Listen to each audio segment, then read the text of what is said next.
So you could say that this is the moment of truth for BMW's M division, because having produced a series of cars that haven't quite deserved to wear an M badge, they've given us this, the new £40,000, 340 bhp 1M Coupe, which, according to BMW itself, is the successor in kind to the original E30 M3, one of the sweetest driver's cars of all time.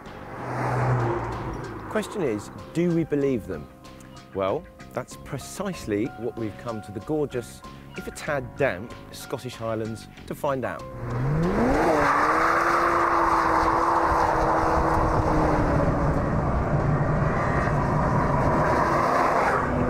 Right, well, the short and very obvious answer as to whether this car deserves its M badge is yes, it does. This is blinding, this car. It's really fast, it's properly raw in a way that M cars used to be and haven't been for a while. The handling is good in a slightly old-fashioned, slightly scary kind of way. You do need to know what you're doing to drive this car quickly, especially if you choose to press this button and turn all the driver aids off. But fundamentally, what we are talking about here is an absolute riot of a car, one that is very, very quick too. I love it.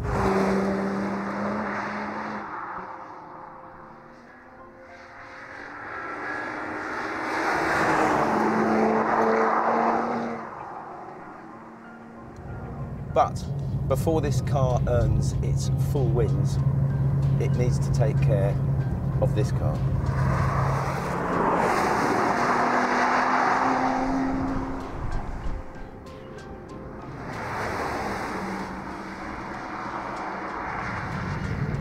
So Cayman R, how does it compare with the 1M?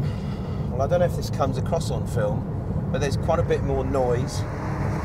The ride is a little bit more lively on this particular road, although on most roads it's actually better than the BMWs. But what you get in this car, which isn't quite there in the BMW, is just this lovely precision of response, whether that's at the steering wheel, on the throttle pedal, on the brake pedal, or at the gear change. Everything this car does just feels utterly in tune with your brain.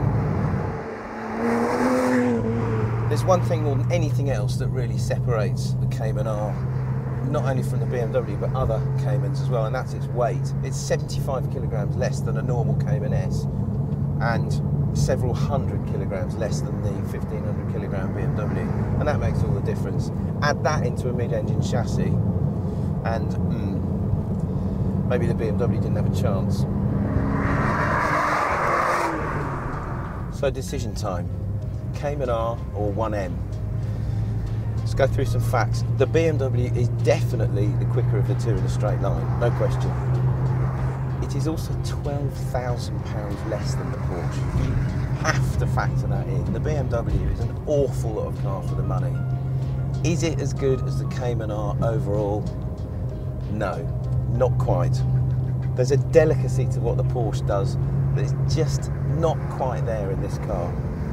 So although it's a really, really good thing and a return to form for the M division, it's a close but no cigar moment, I'm afraid.